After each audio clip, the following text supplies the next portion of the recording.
Once again, Bikini Atoll becomes the scene of the most dramatic nuclear explosion of all. For days, the target center and observation posts buzz with activity as weather planes circle the entire blast area, waiting for the most ideal conditions that will prevent disastrous radioactive fallout, the most difficult problem that must be solved in the titanic blast. In preparation for the explosion, skiffs carrying radiation detection devices are lowered and anchored at strategic points in the blast area. For the collection of this data is one of the main objectives of the entire test and will determine in great measure chances of survival in the event of nuclear war. These and tens of thousands of other instruments covering hundreds of square miles will bring back the answer. Trace rockets will capture samples of radioactive clouds. Admiral B. Hall Hanlon, commander, makes a last-minute inspection. And here are the men who will undertake the most hazardous mission in aviation history. They receive a final briefing from the B-52's commander, Major Dave Critchlow. They must drop the bomb from 55,000 feet to explode 15,000 feet over the target area, where these instruments will measure heat and radiation.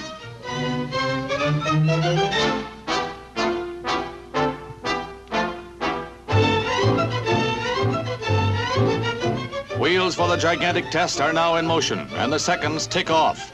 Far below the target island of Namu stands outlined with a cross of lights and its radar installation. Once again, weather planes make a last-minute check.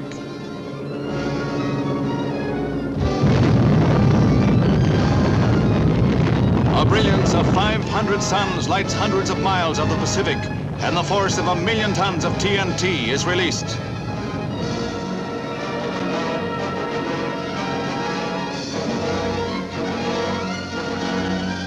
"15 seconds later, the light is still unbearable. Observers may well squint, for they may have witnessed a prelude to world destruction.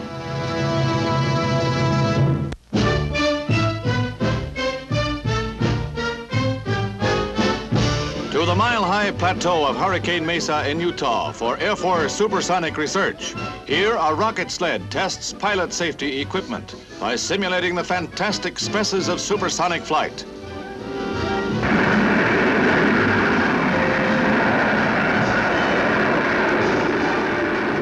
The sled streaks down a 2.5-mile track, gaining velocity steadily.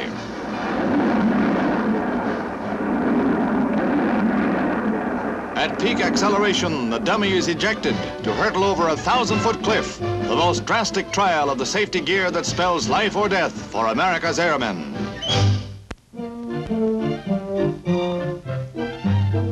Brookfield Zoo in the spring. Come on, Junior, drink your milk. It makes babies big and strong. What a big baby you are, and what a handful. He couldn't do that to a full-grown rhinoceros, but you're a baby. Butt is right. Mr. Buttinsky, the lion cubs call you, and you were afraid they'd think you snooty. What a pity. A butting romance turns into a spat. Oh well, easy cub, easy go.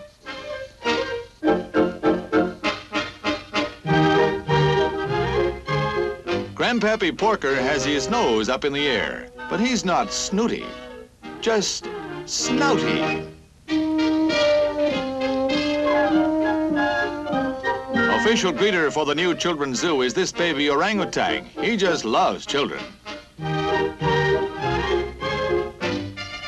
Children love him too, but he's just wild about himself. Packed in like sardines is an apropos remark at this point, the point being Ray Lichtenberg's fishing resort in Seattle. Here assembled to fish through open boards in the dock are several thousand kids of all ages, erstwhile Isaac Waltons. That's a good line, but we'll yank it just the same before somebody gets hooked with it. Fish were hooked too by those who know the angles and how to untangle. Hurry up, sis. The first 400 fish caught win silver dollars, and that includes minnows, starfish, crabs, anything by hook or crook. Why, there's even a prize for the smallest. As the returns come in, there's one resounding vote for calling it a day. But the majority are wide awake to wide selections of seafood for supper, even starfish. I knew there was a catch to it, and they caught it. The heart of the cattle country in Oregon beats strong for the teenagers this day, the day of the 8th annual Eastern Oregon Junior Rodeo. Large title, large excitement, large kids getting large charge. They get a bang out of it all right, but these country kids from small cattle towns know how to ride 'em rough. Where'd he go? Bareback broncs are rough on junior cowboys, and so the cowgirls will show 'em up in the calf riding, they say.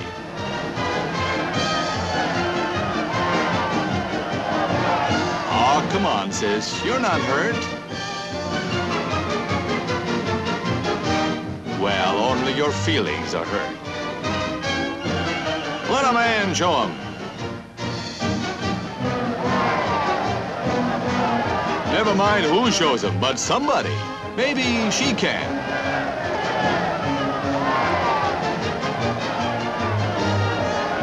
And maybe she can't. Mother said there'd be days like this. Rockin' and rollin' down that Rock Island line.